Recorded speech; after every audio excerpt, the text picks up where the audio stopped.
You ask Tiger to calculate. This deals with long subtraction. The final result is 23,713. Let's solve it step by step.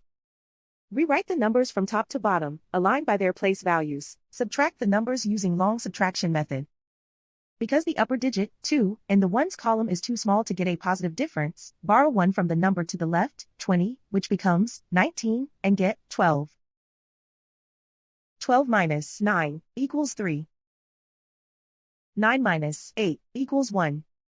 Because the upper digit, 1, in the hundreds column is too small to get a positive difference, borrow 1 from the digit, 7, in the next number place which becomes 6, and get 11. 11 minus 4 equals 7. 6 minus 3 equals 3. Write 2 in the 10,000s place. And so the final result is 23,713.